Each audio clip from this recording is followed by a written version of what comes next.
Hi Aries, this is Jav. Welcome po sa ating channel. Gamitin ang reading na ito bilang gabay lamang. Kung naka-resonate kayo, comment down. Kung hindi kayo naka-resonate, ibigay niyo po sa iba kasi general reading po ito. By the way, Aries, this is your weekly gabay tarot reading from July 7 to 13, 2025. This is for you, Aries.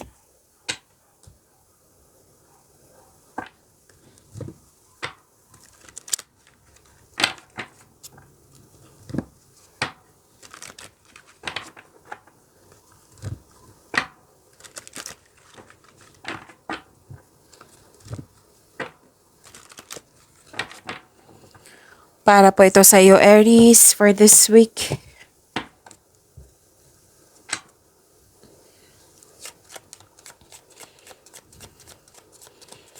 Maraming salamat po sa inyong patuloy na suporta at maraming salamat din po sa mga hindi nag-skip ng ads.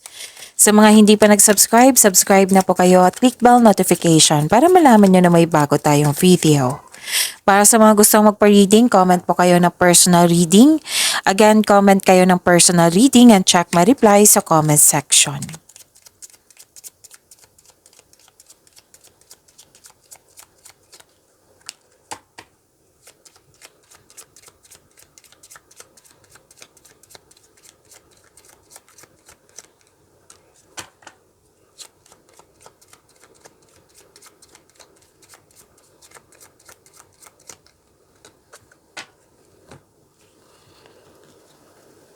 May exciting na ganap, Aries. May nag-uusap na magkakapatid dito. Huwag maniwala agad sa chismis. Alamin niyo muna kung totoo ba yan or hindi. May malaking influence ng isang lalaki po. At may biglaang pagbabago. Oo. Pwedeng may asikasuhin kayong importante sa malaking building po. At may nakita ko ditong concern sa mataas ang ego, mahirap kausap. At nakikita ko rin dito na gusto nyo mapag-isa para makapag-isip at makapagpahinga. At nakita ko dito, may nakita kong separation dito. Lahat, maraming case ng separation. Pwedeng literal. Pwedeng end of contract or long distance. Pwedeng umiwas, tumiwalag. Pwedeng closure. Pwedeng nagput ng limitation. Yes. So, change for the better. Okay? Huwag kayong mag-alala sa bigla ang pagbabago na ito kasi this is change for the better.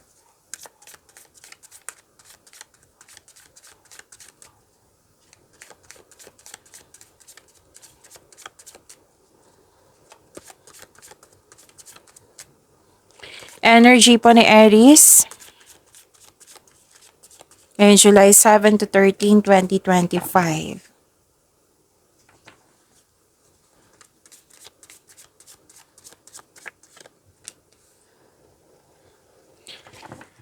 Aries, lalo na sa mga bago dito. Oo, reminder lang po. Kung may napansin kayo na repeating message, meaning to say, pinupush ng course nyo yan. Like for example, nanood kayo sa isang video reading natin at dito sa weekly gabay tarot reading. At may napansin kayo na repeating message, yan po yung pinupush ng course na kailangan yung bigyan ng atensyon, solusyon at aksyon kung maaari po. So, na yung energy ni Aries?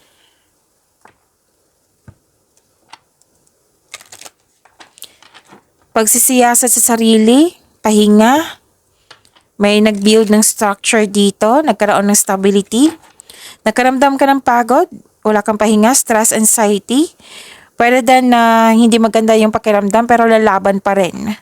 Ikaw ay nagpahinga upang makapag-isip ng mabuti para makapaghanda at magpagaling. So this card asks you to relax, calm your mind, and reflect.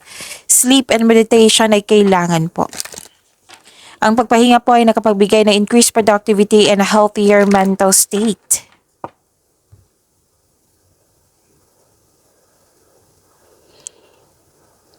At may nakita ko ditong persistence and self-reliance. May posibleng may atake sa iyo bagamat ikaw ay handa. Posible din na may hamon na parating or may invitation na kailangan mong pumunta. So nag-clarify nga dito sa inyong oracle cards, yung sabi ko kanina na may concern ka sa mataas ng ego, mahirap kausap, andito rin siya. So, kailangan mo ng mahabang pasensya.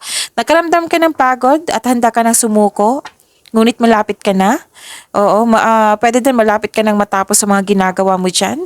Move forward, tapusin mo yung mga ginagawa mo dyan. Okay?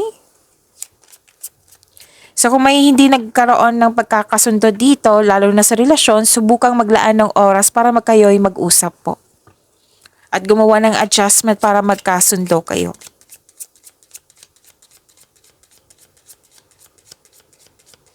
Spirits, guide angels, archangels, guardian angels, message pa para kay Aries.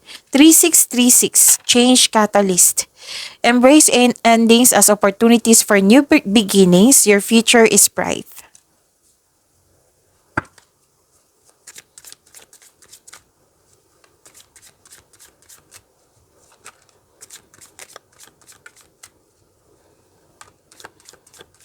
Career and money po ni Aries.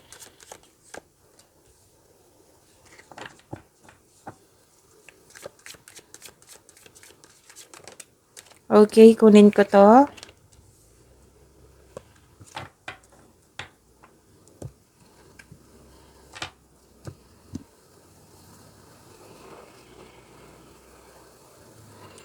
Okay. This is clarity at maraming ideas, bagong ideas. Nagkaroon ng bagong insights and clarity kung paano pa i-improve ang iyong kaperahan or project. Sign din na to sa mga gustong magsimula ng business or mag-level up sa trabaho. Nagkaroon ng determination, maraming ideas na bibigyan mo ng aksyon para magkaroon ng maagang resulta. May magaganap na importante pag-uusap or confrontation sa isang tao. Magtiwala po daw kayo sa inyong intuition kasi ito yung maggagabay sa iyo patungo sa mga susunod na hakbang ng pagkilos.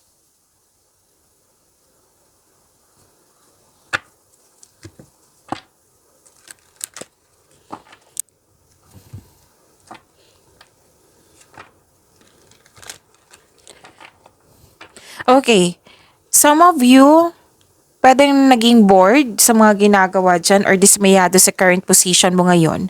So this card tells you na kailangan labanan mo ang nararamdaman mo. Okay? Again, this card tells you na kailangan mong labanan yung nararamdaman mo, alalahanin mo yung inspiration mo sa buhay para ma-motivate ka. Pero then may alok sa iyo na kailangan mong pag-isipan ng mabuti or kailangan may piliin. Kaya guarded ka, naging wiser ka. Nag-iisip ka dito kung paano, kung alin yung pipiliin mo, kung paano maiwasan yung hindi dapat mangyari. What I meant is, again, nag-iisip ka dito para maiwasan yung trauma na hindi mangyari ulit. Kaya naging guarded ka. Okay? So, nag-iisip ka dito, naging wiser ka. So, sabi ng card dito, don't hesitate too long. Okay? Baka matagalan yung pag-iisip pagpili mo eh. So, don't hesitate too long. Kailangan maging willing kang mag-move on from the past para bumukas yung new doors for you.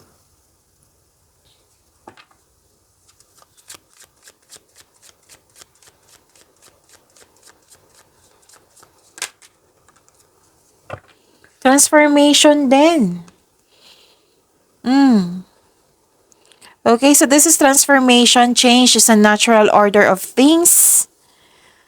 Don't be afraid of the unknown. So may changes nga. Ilang beses na lumabas dito. And to, changes din to. Kasi ending with new beginning. Ito, changes din. Transformation. Ilang beses na lumabas dito yung new beginning. So prepare yourself.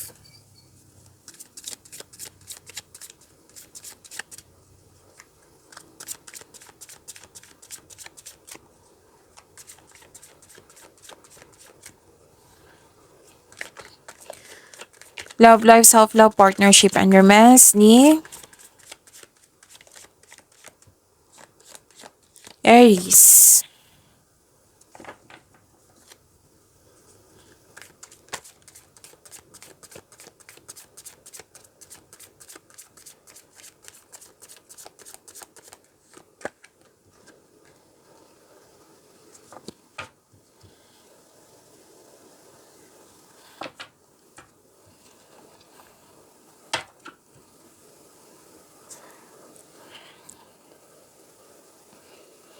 Okay. Nakita ko dito, may isang tao dito na humahabol sa'yo ng labis o may parating na isang tao na bagong tao. Pwedeng bagong tao to or maliligaw mo na malakas sa kanyang energy, aggressive. So sabi ng card dito na kilalanin mo ng mabuti kung ano yung intensyon ng isang taong sa'yo. Okay? At sa buhay mag-asawa sa mga relasyon, nagdiskusyon, okay? May discussion dito naging diretso, may opinion. It might be this is a project. Basta nag-uusap dito ng may importanteng pag-uusap. Okay? And you are very confident na sa pag-uusap nyo nito.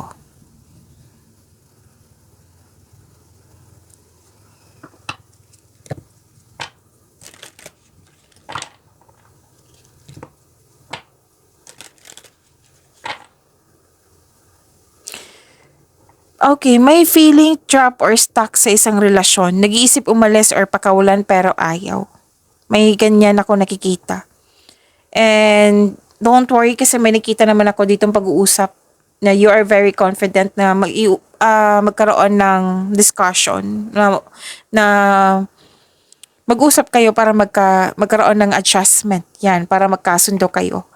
Okay, so sa mga single dito, ang ilan sa inyo, you're not ready pa sa love life kasi feeling stuck pa kayo sa nakaraan. Okay, so this card asks you to allow yourself to experience love again.